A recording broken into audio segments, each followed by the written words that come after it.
ഒരു രാജാവ് തൻ്റെ ജനങ്ങളെ പരീക്ഷിക്കാൻ റോഡിൻ്റെ അരികിൽ കുറച്ച് പാറക്കെട്ട് സ്ഥാപിച്ചു. എന്നിട്ട് അദ്ദേഹം അടുത്തുള്ള ഒരു കുറ്റിക്കാട്ടിൽ മറഞ്ഞിരുന്നു. ആരെങ്കിലും പാറക്കല്ല് വഴിയിൽ നിന്ന് മാറ്റുമോ എന്ന് നോക്കി. രാജാവിൻ്റെ ഏറ്റവും ധനികരായ ചില വ്യാപാരികളും മന്ത്രിസഭാംഗങ്ങളുമൊക്കെ ആ വഴി കടന്നുപോയി.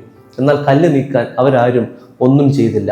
റോഡുകൾ വൃത്തിയായി സൂക്ഷിക്കുന്നില്ല എന്ന് പറഞ്ഞ് പലരും രാജാവിനെ കുറ്റപ്പെടുത്തുകയും ചെയ്തു. അങ്ങനെ ഇരിക്കുമ്പോഴാണ് പച്ചക്കറിയുമായിട്ട് ഒരു കർഷകൻ ആ വഴി വന്നു. പാറയുടെ അടുത്തെത്തിയപ്പോൾ കർഷകൻ തൻ്റെ ഭാരമൊക്കെ ഇറക്കി വെച്ച് കല്ല് വഴിയിൽ നിന്ന് ഉന്തി മാറ്റാനായിട്ട് ശ്രമിച്ചു. കുറച്ചു നേരത്തെ പരിശ്രമത്തിന് ഒടുവിൽ പാറകൾ വഴിയിൽ നിന്നും പൂർണ്ണമായി മാറ്റുവാൻ ഈ കർഷകന് സാധിച്ചു. കർഷകൻ തൻ്റെ പച്ചക്കറികൾ എടുക്കാനായിട്ട് തിരികെ വന്നപ്പോൾ പാറക്കെട്ടുണ്ടായിരുന്ന റോഡിൽ ഒരു കിഴി കിടക്കുന്നത് അദ്ദേഹം ശ്രദ്ധിച്ചു. കിഴിയിൽ ധാരാളം സ്വർണ്ണ നാണയങ്ങളും ഉണ്ടായിരുന്നു. കൂടെ ഒരു കുറിപ്പും. രാജാവിൻ്റെ കുറിപ്പാണ്. ഇങ്ങനെയാണ് എഴുതി വെച്ചിരിക്കുന്നത്: ഈ റോഡിൽ നിന്നും പാറ നീക്കം ചെയ്ത വ്യക്തിക്കുള്ളതാണ് ഈ സ്വർണം. നമ്മുടെ ജീവിതത്തിലെ പല കാര്യങ്ങളും നമ്മുടെ അലസത കാരണം നാം ചെയ്യാനായിട്ട് മടിക്കുന്നു. പലതും നാം പാതി വഴിയിൽ ഇങ്ങനെ ഉപേക്ഷിക്കുകയാണ്.